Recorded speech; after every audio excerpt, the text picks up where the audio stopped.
So now we'll look at the set of samples where gold has been deposited on nickel and nickel on top of that. We'll use the optimized background facility here to make an automated determination of the best fit to the background. So to use that, we first click the spectrum and we're looking for the best fit to the background. And instead of doing this manually, I'll just hit here on simplex. We use the simplex algorithm and it will now operate between these two lines. So the energy range from here to here, it will be looking for the best fit of the background to that by varying these two, the start depth and the end depth. So hit background and it will search for that and quickly find the best fit. So it's about the same as we had before.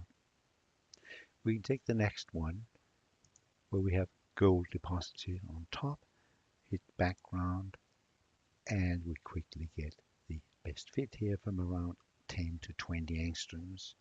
You can have a look at this and look at the RMS value also. When you vary the start depth, it clearly gets larger.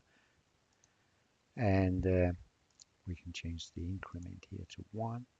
And you can use this, you see we really have a minimum, but you can use this to get an idea of or to determine the uncertainty on these numbers. In this case, it's about 1 angstrom. You see the RMS value varies here as you do this. For the first sample, we have that here, hit the background, and it quickly finds the best fit is from around 25 to 35 angstroms. So this is how you use the optimization facility here.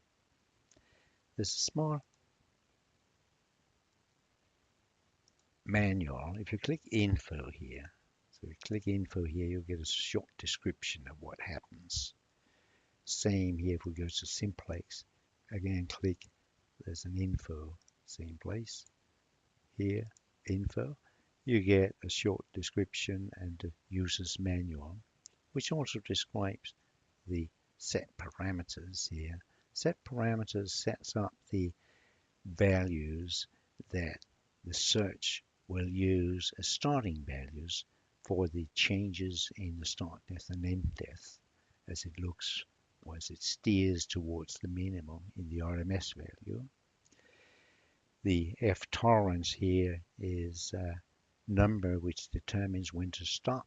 So when the change in the RMS value as you go from one set of parameters to another set is less. If the improvement is less than this value, it will stop.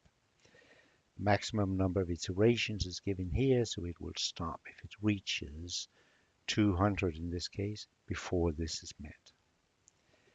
The max depth here is the maximum depth that it searches. This is given in units of IMFP. So in this case, it will be the product of 13.6 and 25, which is about 300 angstroms.